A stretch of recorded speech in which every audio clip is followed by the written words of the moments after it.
everybody. That's Robert. That's Beatrice. And this is level 1, spring session A, class 3. Exactly. We're doing 6 count this session.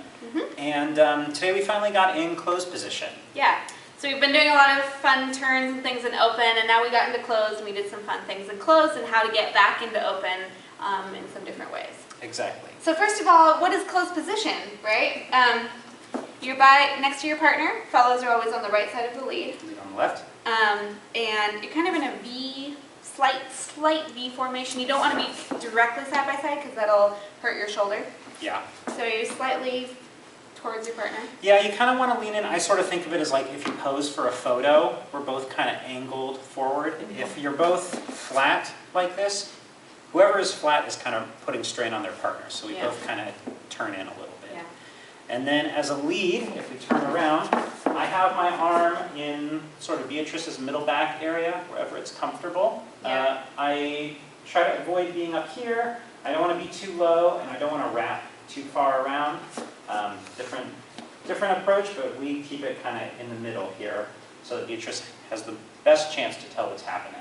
Yeah, and as a follow, my arm is just kind of relaxedly resting, trying to get as much surface area contact as I can. If there's a major height difference, if Robert was really short, it might rest more along the upper back. If I'm really short, it might be more along the arm, but generally it's just kind of a comfortable position. I'm not pressing down or leaning into Robert at all. Right. The other thing I'm thinking about is I want to keep my back connected to his arm, kind of like this glue, so if Robert moves his arm, my back follows, yeah? So it stays connected. Right. So from here, most of the connection, pretty much all of the leading and following happens from this forearm. So with that in mind, we talked about how to do the basic enclosed. So you go your rock step, you triple forward, triple back. So it's the exact same footwork as your basic and open, except we want to always move together. So we move forward instead of side to side. Side to side wouldn't work. You'd have this like, right? Just Yeah, it doesn't work so well. not very effective. Also, you'll notice that our footwork is mirroring each other. So I'm doing a rock step on the outside, right? We encourage you to not look down at your feet. If you really, really need to look for a second to just be like, hey, what's going on? You can. That's a good signal. If your feet are mirrored, that's a good sign. Yeah. But, you know, look out at the world. Look at your partner. Yeah, exactly. And then for the most part, when you're doing the basic, this free hand you can keep available. If you'd like to, you can keep it connected, but it's usually used if you're doing a move that's non-standard. So I prefer to keep it open unless I'm going to use the hand. Otherwise, it's like I'm always telling my follow to pay attention, even if it's not needed. Also, sometimes, especially when you're newer to the dance, if you have this connected, it might get really tense or it might get really high.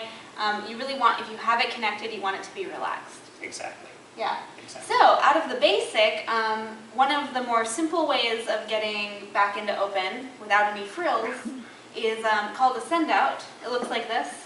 A rock step, a triple step, triple step. From a different This angle. angle. Yeah. We have a rock step, a triple step, triple step.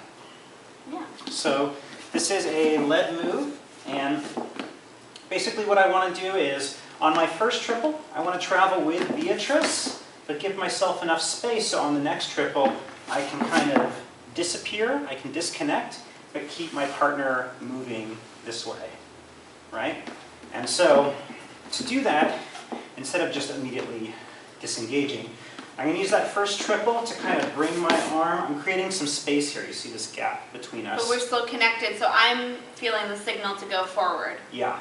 And it's not a shove. I'm not pushing Beatrice out. I'm just making space, so I'm breaking down this connection. So then on the next one, I can easily slide out of the way.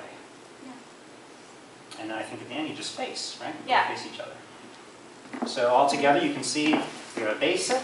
Do-ba-da, do-ba-da, send out, do-ba-da, do-ba-da. Oh look, you're in open.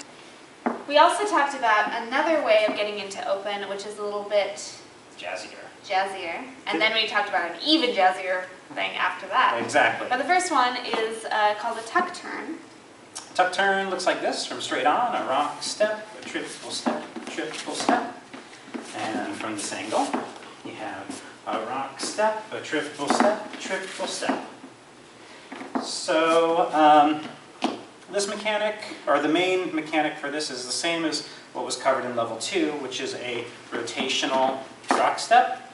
There are different ways you can do this, but the main thing is we both try to match each other in degree. So I'm not having Beatrice do all the work, I'm not twisting her around. What I'm doing is I'm stepping away and stretching my arm out so that Beatrice has enough space to step away too. Yeah. So it's kind of like this, okay?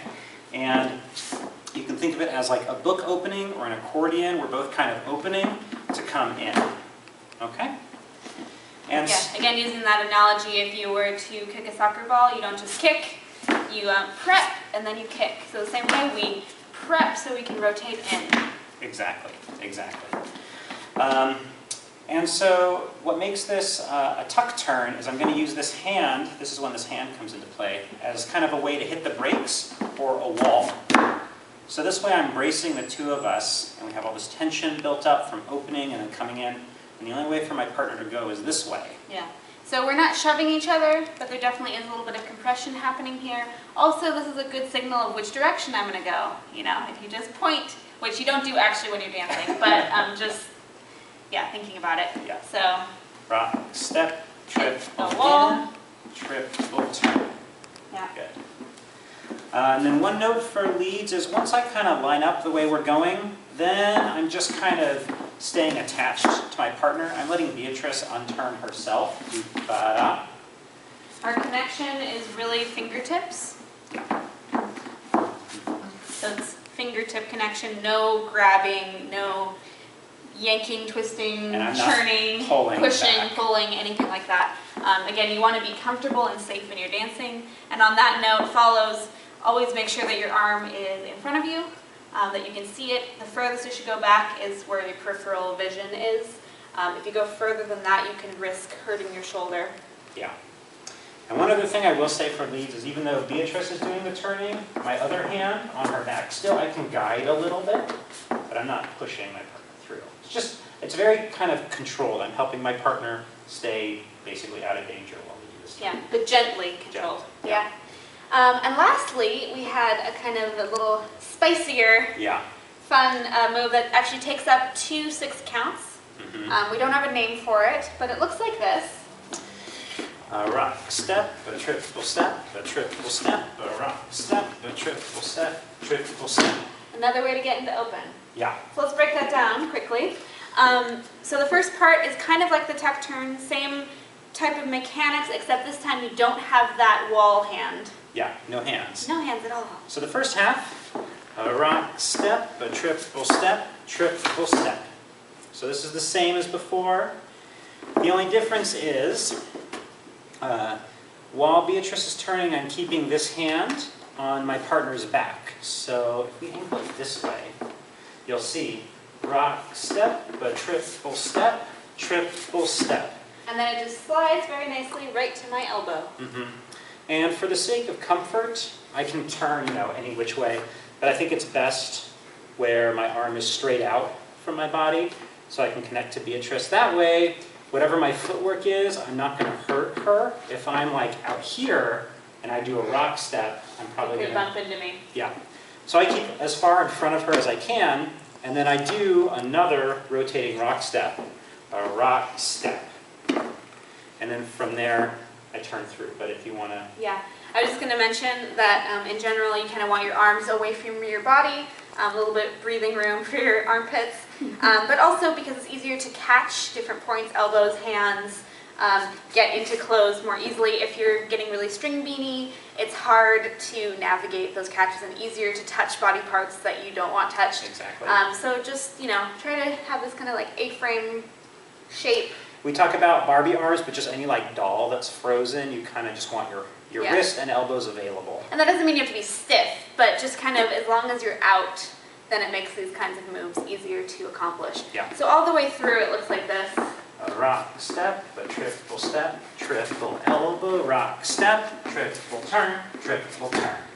And because of the momentum of this move, I really feel like I want to rotate the other way, like different ways for each half of the move, right? So the first half of the move, I am rotating towards my right shoulder, which is clockwise. And then for the second half of the move, I prep again, and then I rotate the other way. Yeah. So again, using those rock steps as preps to go in the other direction.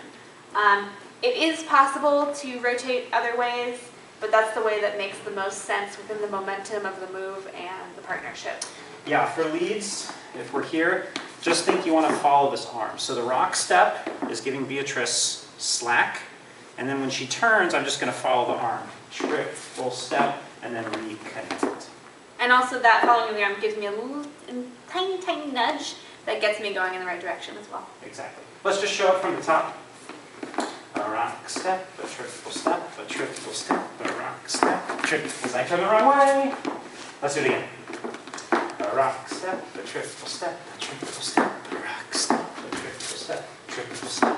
Well, really, there is no wrong or right way. That's true. There are two ways. But for so you this, just saw two ways. For this demo, yeah. There you go. Great. So, yeah, they'll be reviewing all of these moves and some new moves next week, and we hope to see you there. Bye. Bye.